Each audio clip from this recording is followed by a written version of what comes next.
예, 오늘 본문은 마태복음 5장 1절부터 7절까지입니다. 같이 읽습니다. 시작.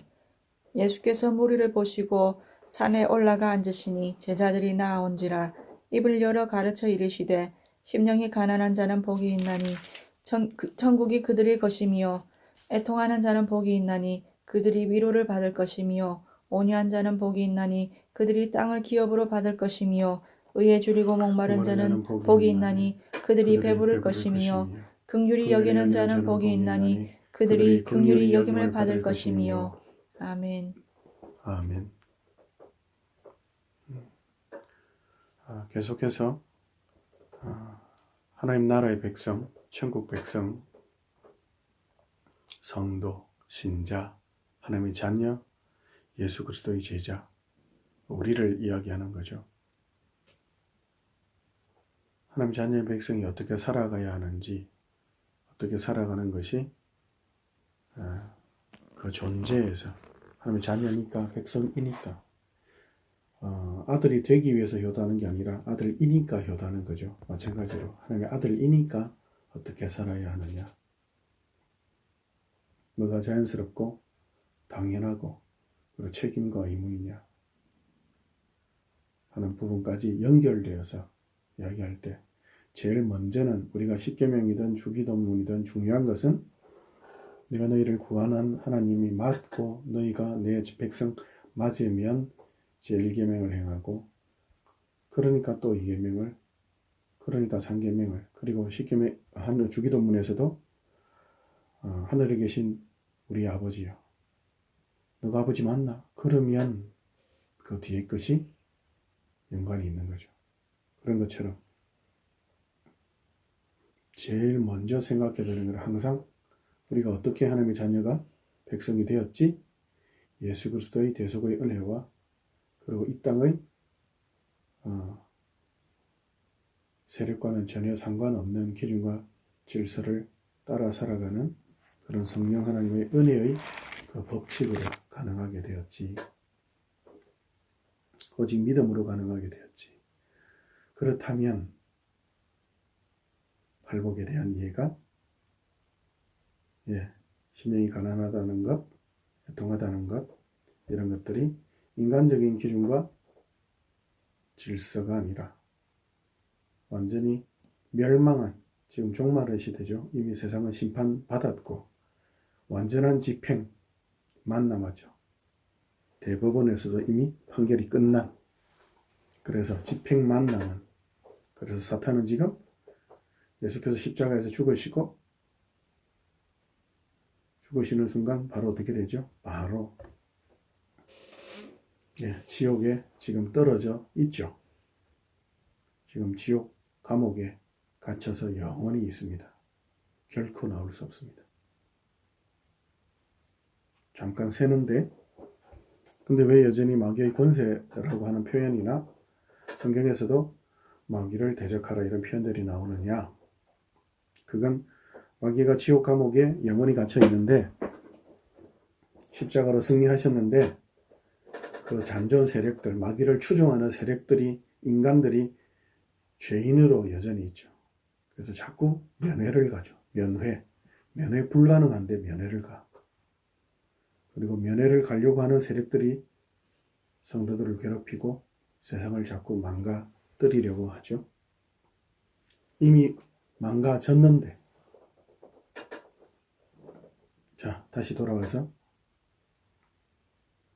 성도가 긍휼히 여긴다는 것은 역시 마찬가지로 세상 기준과 질서와 전혀 다른 새로운 하나님 나라의 헌법 질서에 해당되는 성도의 자연스러운 정체성적인 그런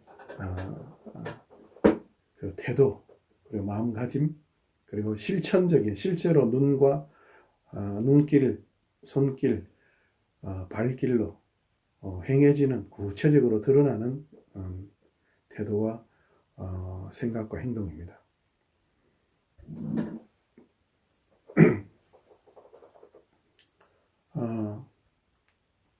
우리가 긍휼히 여긴다 할 때에 어떤 대부분 인간적인 생각으로 가지는 마음들은 어떤 인간에 대한 동정이라든지, 동정이라는 것이 또 연결되는 건 자연스럽게 나는 이보다 낫다는 우월감으로 당연히 가겠죠.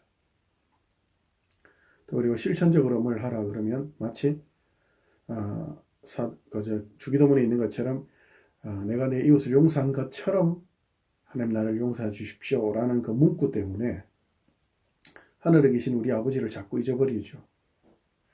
그러니까 죄를 용서한다는 것은 구원이나 긍휼을 받기 위한 조건이 아니라 긍휼히 여기는 자는 긍휼히 여김 받는다 해서 여기서 긍휼히 여기는다는 것은 조건이 아닌데도 긍휼히 여김을 받을 거다라는 뒤에 부분과 연관을 해서 조건처럼 하는데 그건 전혀 아니고요. 아버지니까 기도하는 것처럼 긍휼히 여김을 받았으니까 긍휼히 여긴다는 개념인 거예요. 그래서 결국은 나중에 최종적인 긍휼히 여김을 받는 게 뭐죠?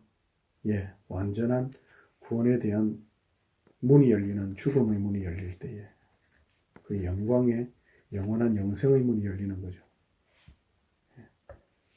그것을 우리가 실제적으로 아직 우리가 살아있으니까 육체적으로도 그래서 아직은 긍휼히 여김을 최종적으로는 받지 못한 상태죠. 그러나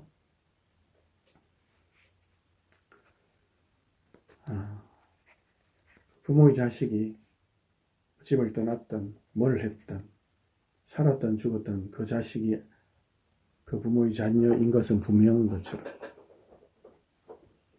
지금도 아니면 우리가 죽어서 천국에 가든 우리는 여전히 하나님의 자녀죠. 그래서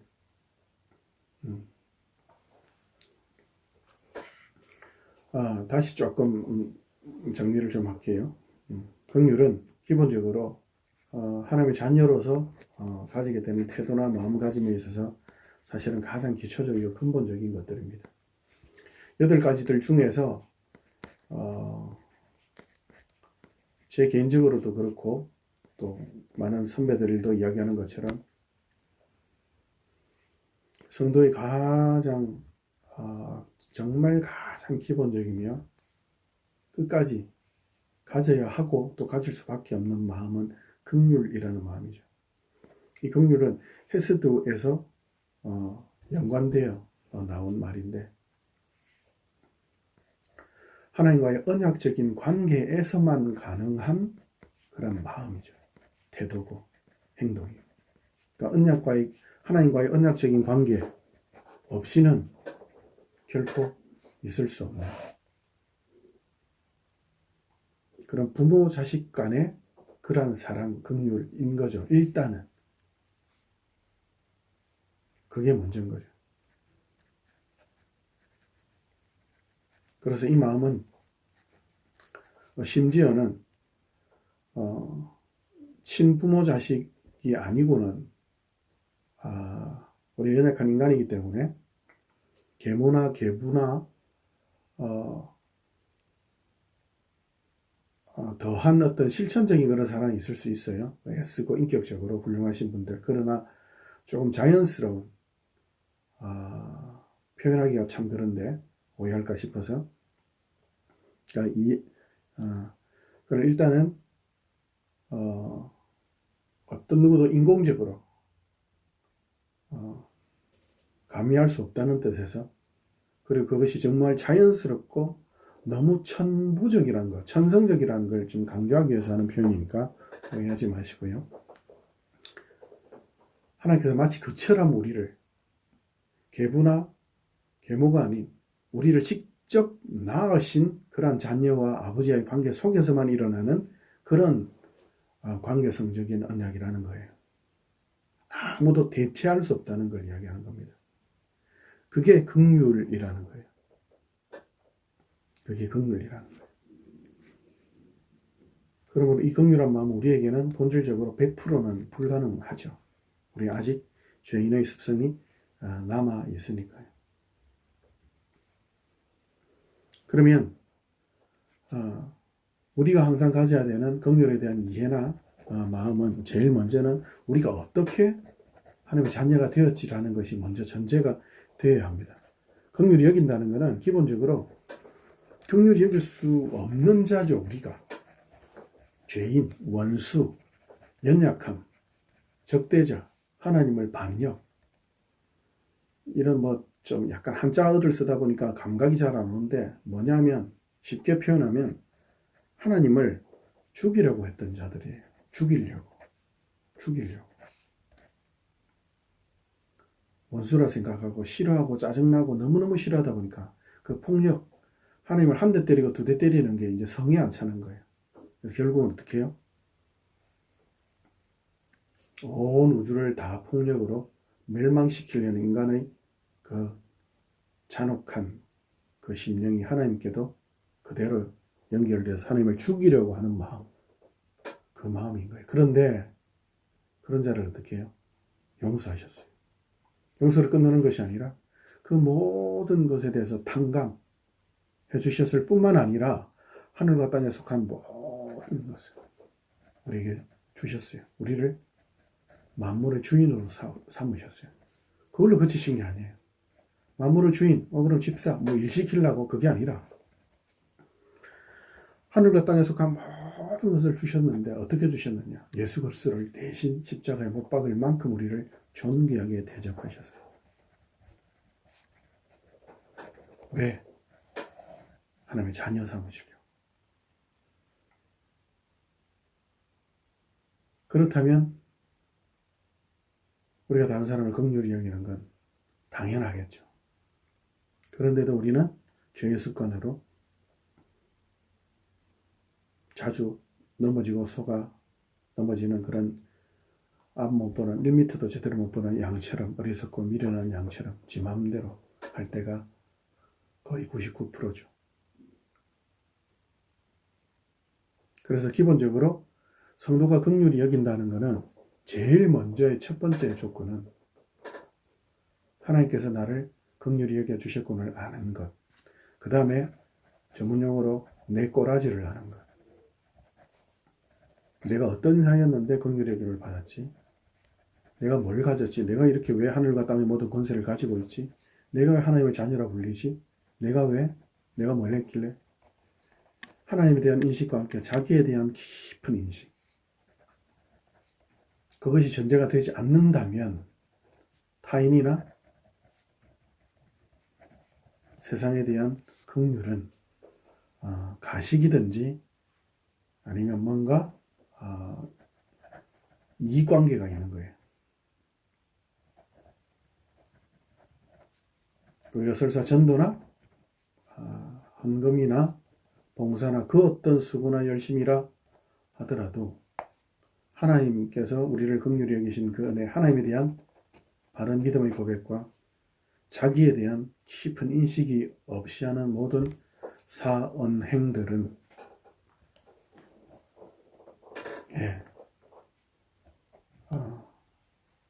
인간적인 긍휼, 그러니까 동정, 어떤 의미죠?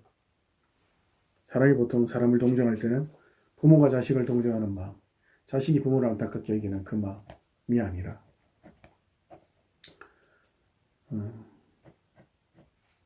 어떤 마음이죠? 보통은 비교해서 뭐 검사처럼 너 이거 잘못했지, 정죄하거나 너 죄지었어, 땅땅땅, 심판, 검사나 판사 역할로 자꾸 하려고 하죠. 비교하죠. 난 너보다 나라는 우월적인, 아니면 아까 말씀드린 것처럼 우리가 우리 죄를 다른 사람의 죄를 용서한 것처럼 용서해 주십시오라는 어떤 구원이나 긍휼을 받기 위한 조건으로 제시할 때가 많죠. 전도 많이 하면 교회에서 자꾸 무슨 상 주는 이런 거는 안 하셔야 되는데, 헌금 많이 하면 이름을 갖다가 막 그런 서양적인 문화, 기부 많이 하면 이름 적어준다든지 조심해야 됩니다. 교회의 투명한 재정을 위해서는 당연히 적어야죠. 그러나 주보에 이름 적는 건 조심하는 게, 가능한 안 하는 게 좋지 않나 생각합니다. 약간 서양적인 문화고 성경에서 이야기하는 문화는 전혀, 요구하는 문화는 전혀 아니니까요. 그런 측면에서 우리가 이해할 때에 기본적으로는 하나님께 은혜를 받을 수 없는 자가 은혜를 받았고 긍휼의 여김을 받을 수 없는 자가 받았다면, 원수, 하나님을 죽이려 했던 자가 받았다면, 그렇다면 우리가 다른 사람들에 대한 인식이나 이해나 동정, 같을 동자에 정을 주는 거죠. 그런 거는 인생으로서 깊은 하나님에 대한 이해와 믿음으로 자기에 대한 이해를 깊이 가졌을 때, 그때 자연스럽게 흘러나오는 것이 의아하죠. 그렇지 않고 만약에 거칠거칠하고 날카롭다면 진짜 두렵고 떨림으로 조심해서 긍휼히 여기는 말과 생각과 행동을 드러내도록 애써야 될 겁니다. 계속 갈고 닦아야 되겠죠.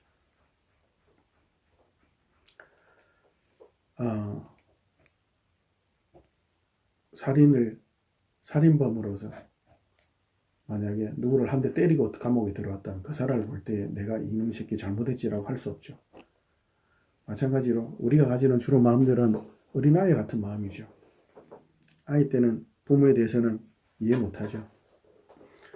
머리가 굵어질수록 부모에 대해서는 실망하기도 하고 욕도 하고 또 싫어하고 뭐 저런 게 내 부모가 되었나, 또는 세상을 미워하고.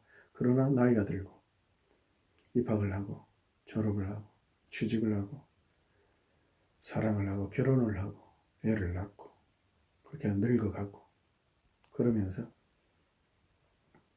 내 부모의 연약함에 대해, 인생의 연약함에 대해서 정죄나 심판이 아닌 공감으로 인생이구나.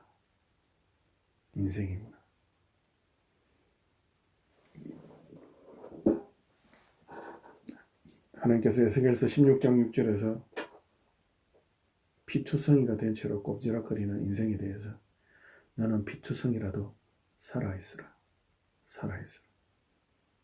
하나님, 내가 다른 사람들 긍휼히 여기고 그렇게 또 해야 되는 건,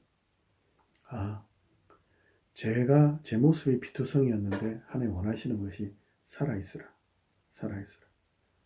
예, 하나님. 그렇다면 피투성이를 피를 꼭 다 닦고 깨끗한 옷을 입히고 그렇게 해야만 그 곁에 두고 물고 빨고 사랑하는 애처럼 보는 게 아니라 피투성이인 채 참 보기 싫은 그 꼴을 가지고도 하나님 우리를 사랑으로 보시는군요. 그렇다면 얼마 전까지만 해도 우리도 피투성이로 살았다면 내 옷이 더러워질까봐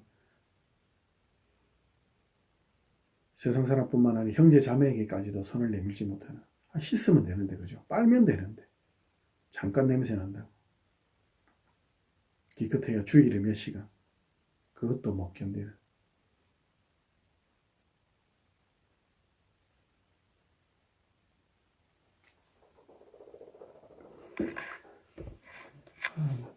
긍휼히 여기는 마음은 하나님께 긍휼히 여김을 받은 자로서의 그런 진실한 자기를 인식하고 피투성이 같은 자기 꼴에 대한 인식을 가지고 똑같은 마음으로 인생에 대해서 저들도 그렇지, 나처럼 하나님의 긍휼하심이 필요하지, 그런 마음으로 구체적으로 연약한 자에게 강함이 되어주고 가난한 자에게 부유함이 되어주고 아픈 자에게 건강함이 되어주고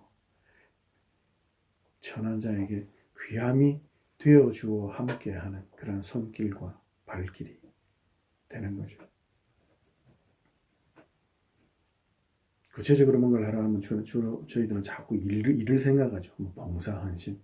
그게 전혀 아니라는 걸 우리가 먼저 한번 확인하고 같이 또 이어 나누어 보겠습니다. 마태복음 9장으로 가볼까요? 9장 35절, 36절.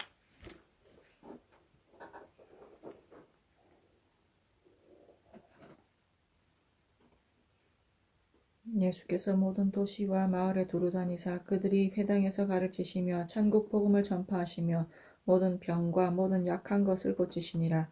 무리를 보시고 불쌍히 여기시니 이는 그들이 목자 없는 양과 같이 고생하며 기진함이라. 아멘. 마태복음 9장 35절, 36절은 마태복음 4장에서 연결되어서 예수님께서 하시는 모든 것에 대한 요약이면서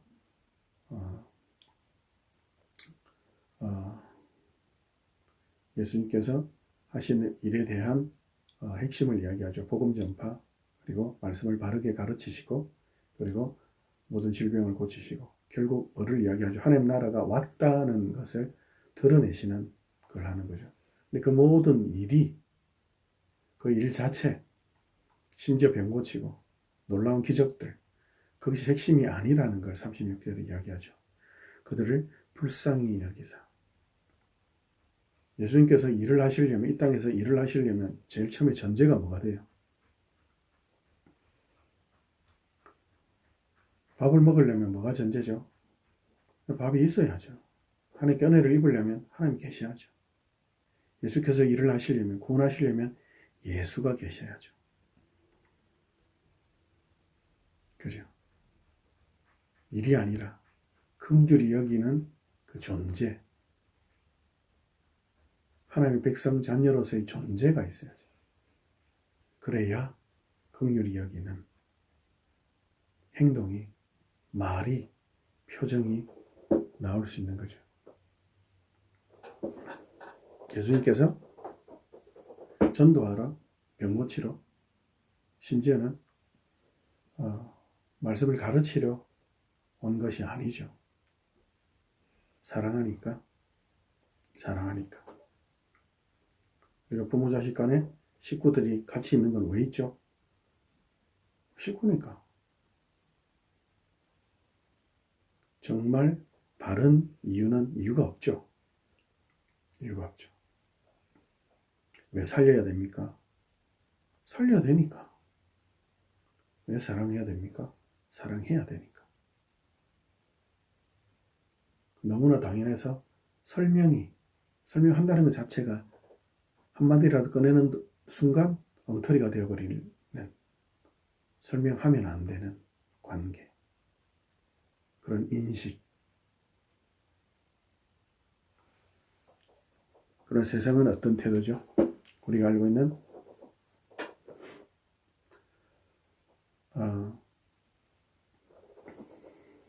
우월적인 그런 긍휼히 여기는 마음. 저는 구제합니다, 하나님. 저는 저 사람들 위해서 구역 식구뿐만 아니고 온 교회 식구들 위해서 기도합니다. 바리새인과 세리의 기도에서의 비교하는 그 바리새인처럼. 나는 일주일에 2번이나 금식하고요, 헌금도 하고요, 저 죄인처럼. 자기가 지금 누구인지 모르는 거죠. 기도하는 자리에 서 있다는 건 자기도 빌어야만 살 수 있는 자라는 인식을 해야 되는 게 당연한데 그게 없다는 거죠. 내가 기도하는 것, 전도하는 것, 수고하는 모든 것들은 안 해도 되는데 내가 해주는 겁니다. 내가 해주는 거예요. 긍휼히 여겨주는 거예요. 내가 주니까 주는 나는 좋은 거고 받는 너는 열등한 거야. 그러니까 마음대로 주는 거죠. 그러나 예수님께서 너도 저와 같이 해라. 사랑받는 자 입장이 아닌 사랑하는 자 입장이 아닌 사랑받는 자 입장인 사마리아인이 했던 것처럼 사랑받는 자의 입장에 서서 누가 내 옷입니까?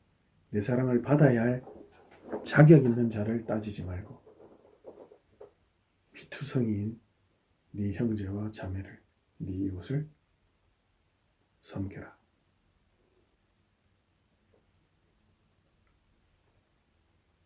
그래서 긍휼이라는 건 성도가 가지는 가장 기본적인 자세일 수밖에 없는 거죠.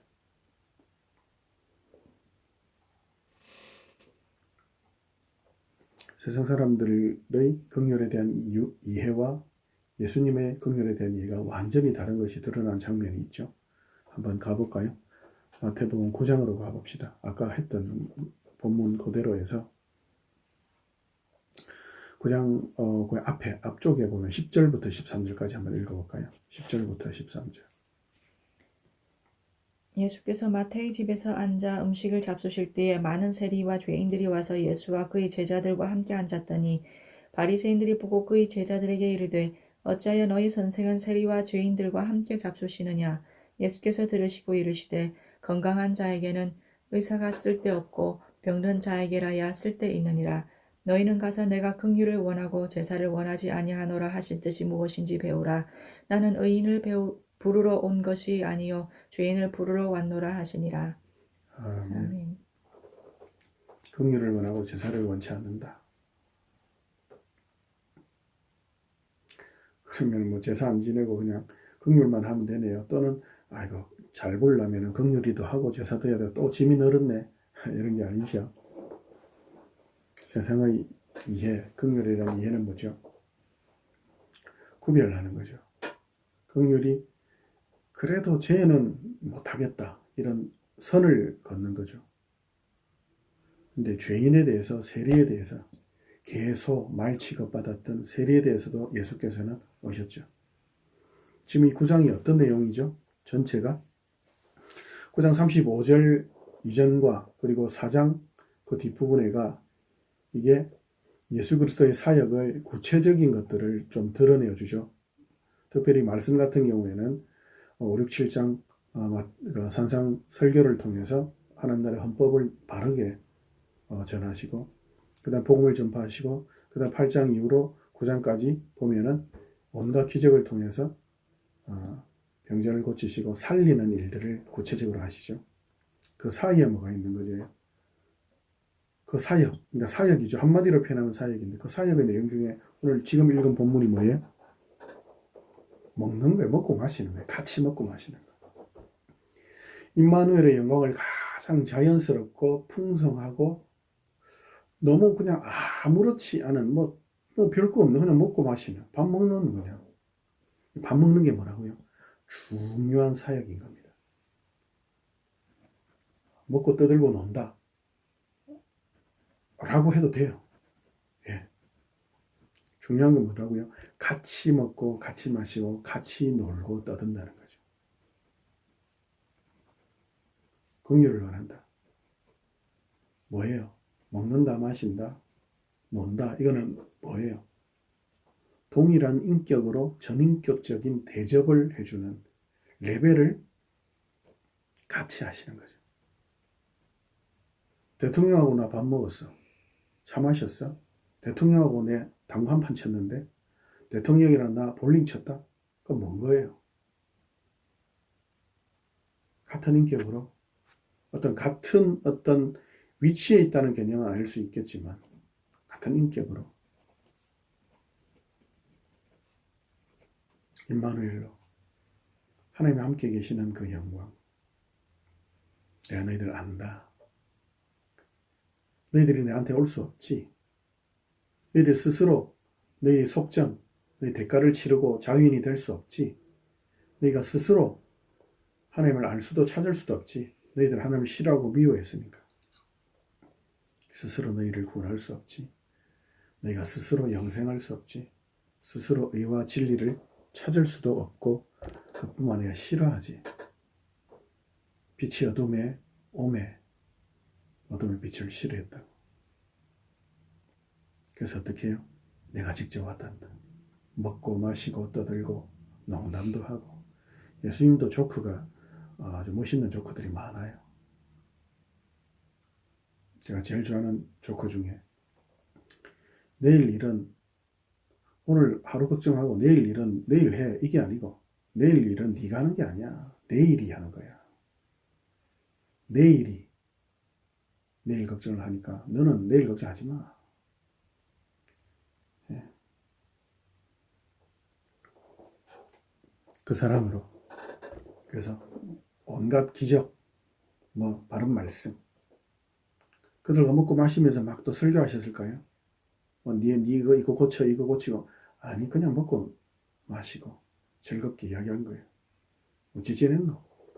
그래가지고 이래가지고 있다가 해가지고 차 운전하다가 성질내가지고 확 그냥 바다 불나다가 제가 여기 평소 같으면 한 10마디 했을 건데 한마디 하고는 아이고 아차 해가지고 제가 거기 푹 숙여지더라고요. 그제 맞다. 아이고 잘했다. 어째 지냈노? 어제 애하고 숨바꼭질 하다가 제가 돌아보고 했는데, 근데 제가 다시 또 무궁화꽃이 피었습니다 했는데 이놈 새끼가 저를 갖다가 제 똥꼬를 갖다가 치면서 딱 때리고 도망가가지고 제가 어제 치질 수술할 정도로 아픈데 이 새끼가 아버지 아픈 거 모르고 다 그냥 와 웃겠죠. 예, 그런 예수 그리스도로 말미암아 믿음으로 하나님과 화목하게 되었으니 그걸 누리는 그 첫 번째가 뭐죠? 하나님이 오셔야 하나님과 화목을 누리죠. 예수께서 오셨죠.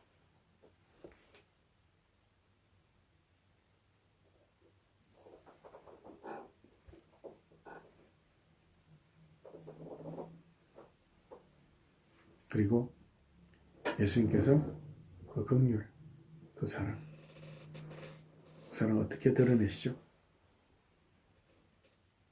우리가 하는 십자가, 그 십자가. 그 사랑은 단순하게 그냥 대신 죽었다 이 한마디로 되는 사랑이 아니죠.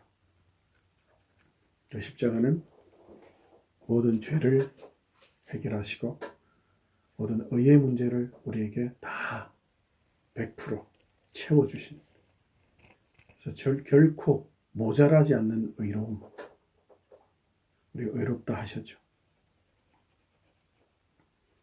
제가 의로움을 채운다, 어렵게 하셨다는 표현 속에서 우리의 존재가 어렵게 변화된다는 표현은 아닙니다. 그건 주께서 오시는 날 그렇게 되죠.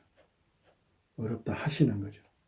긍휼히 여긴다는 표현처럼 어렵게 여기시는 거죠. 우리 존재가 의 자체가 될 것을 나중에는 하나님께서 그렇게 할 것을 표현하는 구절들이 많죠. 의가 되려 하심이라는 표현도 많아요. 우리 자체가 의라고 그런 엄청난 말씀을 하세요. 그런 긍휼히 여기심. 인간적인 것들은 주로 우월을 어떤 비교 정죄나 아니면 구원이나 긍휼을 받기 위한 조건으로 그렇게 오해를 하죠. 세상적인 기준과 질서, 문화 속에 살다 보니. 근데 그게 아니라 하나님의 긍휼, 그 긍휼하심. 그리고 우리가 이 땅에서 살아가면서 우리가 긍휼히 여겨야 하는 것이 무엇인지 대해서 말씀 한 군데 찾아보고 이제 마무리를 합시다. 세상과 전혀 다른 긍휼.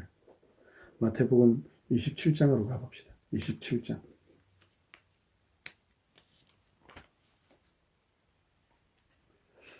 마태복음 27장 38절부터 44절까지 읽습니다. 같이 읽습니다. 시작. 이때 예수와 함께 강도들이 십자가에 못 박히니 하나는 우편에 하나는 좌편에 있더라. 지나가는 자들은 자기 머리를 흔들며 예수를 모욕하여 이르되 성전을 헐고 사흘에 짓는 자여 네가 만일 하나님의 아들이여든 자기를 구원하고 십자가에서 내려오라 하며 그와 같이 대제사장들도 서기관들과 장로들과 함께 희롱하여 이르되 그가 남은 구원하였으되 자기는 구원할 수 없도다. 그가 이스라엘의 왕이로다. 지금 십자가에서 내려올지어다. 그리하면 우리가 믿겠노라. 그가 하나님을 신뢰하니 하나님이 원하시면 이제 그를 구원하실지라. 그의 말이 나는 하나님의 아들이라 하였도다 하며 함께 십자가에 못 박힌 강도들도 이와 같이 욕하더라. 예. 십자가에 못 박히신 이유가 예수 그리스도의 죄 때문이 아니죠. 우리 때문에. 그가 찔림은 우리의 허물 때문이요 그가 상함 우리의 죄악 때문이라. 근데 인간들은 모르죠. 하나님을 모르죠. 자기도 모르죠. 죄 용서를 받아야 되는 하나님이 십자가에 죽으셔야 될 만큼 악랄하고 악독하고 표범이 그 피부 반점을 없앨 수 없는 것처럼 그 죄악이 그 죄인 자체라는 걸 모르죠. 그런 그들을 아시고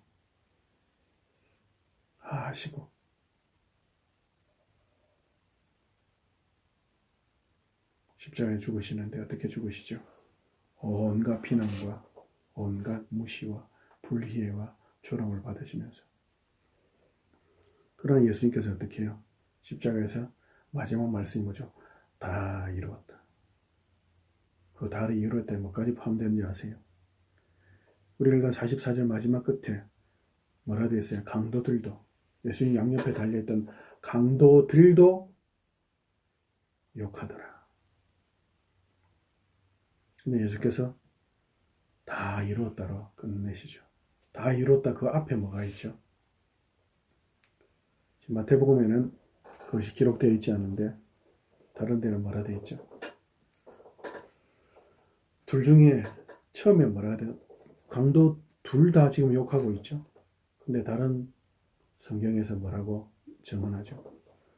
그 둘 중에 한 명은 나중에 예수께 뭐라고 하죠? 주여, 당신의 나라에 임할 때 나를 기억하소서. 네가 오늘 나와 함께 낙원에 있으리라. 그리고 다 이뤘다고 죽으시죠. 처음에 예수를 욕했던 둘 중에 하나. 둘 다 회심했는지 모르겠지만 최소한 한 명은 예수께서 천국으로 인도하셨다는 것을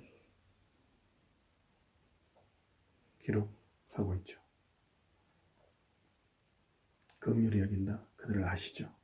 한마디 안 하시고 대꾸 안 하시고 그들의 비난과 무지에 대해서, 그들의 적대와 반역에 대해서 정죄, 심판하지 아니하시고 십자가로 포기하지 않으시고 이루셨죠. 십자가 그 위에서 끝까지, 강도까지도 끝까지. 예수께서는 끝까지 구원자로서, 임마누엘의 영광으로서 그 승리를, 그 인생을 하시고 그 인생을 불쌍히 여기시는 그 십자가의 사랑으로 끝까지 하셨죠. 긍휼히 여긴다. 베드로가 묻죠. 형제를 용서하되 몇 번 해야 됩니까? 7번 하면 됩니까? 하루에 7번은 완전함을 이야기하죠. 하루에 사람 똑같은 7번 용서할 수가 어떻게 있겠어요?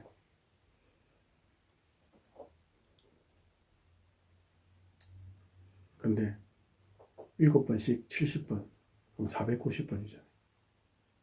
그렇게 용서해도 모자란다 이 말이에요. 어떻게 이게 가능하죠? 너는 피투성이라도 살아있으라라는 인간의 그 본질적인 형편, 처지를 아니까 예수가 내 하나님이 되어주지 않으셨다면, 아버지 하나님 불쌍히 여겨주지 않으셨다면 내가 당신을 어떻게 감히 긍휼히 여길 수 있습니까?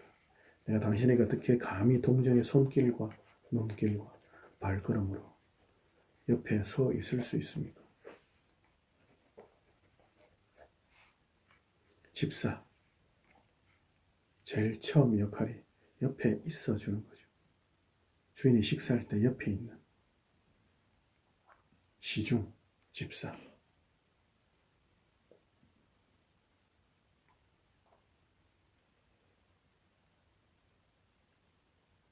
나도 배고파서 굶어 죽어가고 있었는데 이제는 이 집에서 배불리 먹고 그 가난하고 없는 자들을 먹이는 일을 하나님께서 내게 맡기셨으니 얼마나 영광스럽습니까?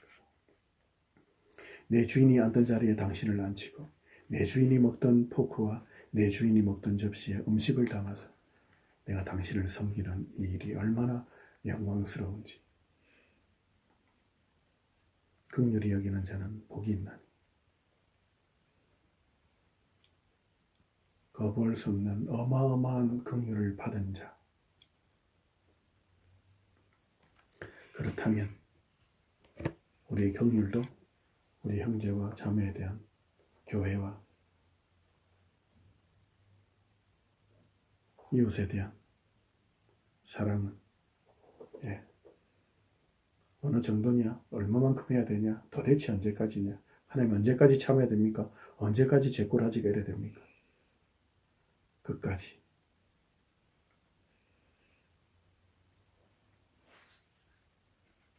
긍휼은 자신을 포함한 모든 인생, 그리고 모든 환경.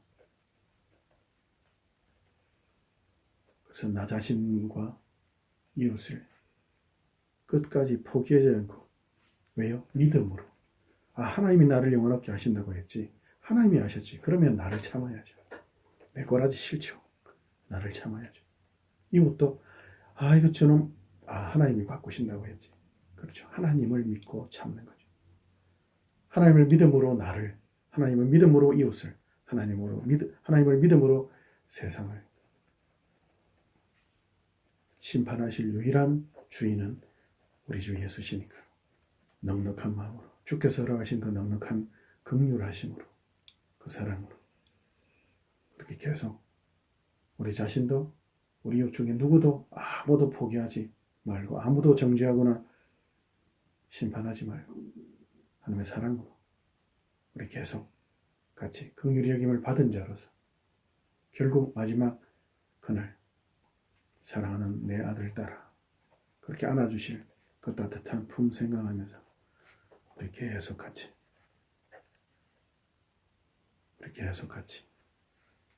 하나님 안에서 말씀을 통해서 우리를 알고, 하나님을 알고, 우리를 알고, 이웃을 알고, 세상을 알고, 그렇게 하루하루 잘 순종으로 그 영광을 누리며 같이 살아갑시다. 기도합시다. 하나님을 알고, 우리를 알고, 이웃을 알고, 세상을 아는 것, 그것이 오직 십자가의 사랑으로만 가능했다는 것을 믿음으로 고백하게 하시고 믿음으로 쫓아가게 하시니 감사합니다. 포기하지 않아 하시는 그 사랑, 십자가에서 죽으실 때까지 다 이루었다 하실 때까지, 그때까지도 참고 포기하지 않는, 그래서 우리도 우리 자신뿐만 아니라 우리 이웃도, 우리가 하루하루 살아가는 이 하루도 포기하지 않도록, 아무것도 아닌 것 같은 하루, 이 하루 꼭 붙잡고, 다람쥐 쳇바퀴 도는 것 같은 하루일지라도, 내일도 오늘과 같고 그 내일도 오늘과 같아도 그래도 오늘을 포기하지 않고 잘 잡고 나가도록 인도하여 주옵소서. 이 순종의 영광을 마음껏 잘 누리도록 도와주시옵소서. 우리 주 예수님 이름으로 기도합니다. 아멘.